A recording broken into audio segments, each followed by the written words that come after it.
బాల్యం ప్రతి ఒక్కరి జీవితంలో ఓ అందమైన వరం, ఓ మధురమైన జ్ఞాపకం. తెలిసి తెలియని వయసులో మరిచిపోలేని ఆనంద క్షణాలు ఎన్నో.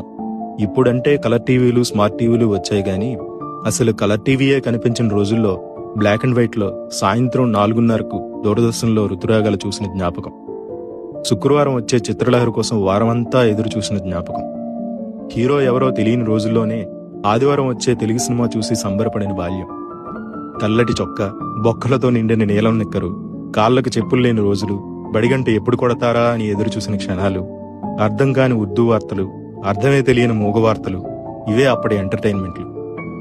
చప్పరించిన పెప్పర్మెంట్లు, చీకపడేసిన మామిడి టెంకలు, స్కూల్ ఇంటర్వెల్లో కొనుక్కుతున్న ఆశా చాక్లెట్లు, దోసిళ్లతో పట్టి తాగిన బోరింగ్ నీళ్లు, గంటకి ₹2 ఇచ్చి అద్దెకు తెచ్చుకున్న పొట్టి సైకిలు, అవే ఆనాటి మధుర జ్ఞాపకాలు. ప్రతి ఒక్కరి జీవితంలో ఎప్పటికీ మర్చిపోలేని మధురమైన క్షణాలు. ఇప్పుడు టెన్షన్లో పడి మధ్యాహ్నం ఏం తిన్నామో కూడా గుర్తుండని దౌర్భాగ్య రోజుల్లో మనం ఉన్నాం.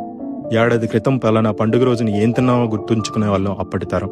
గతం ఆస్తి, జ్ఞాపకాలే ఆస్తి అనుకునే ప్రతి ఒక్కరికి ఈ చిన్న వీడియో అంకితం.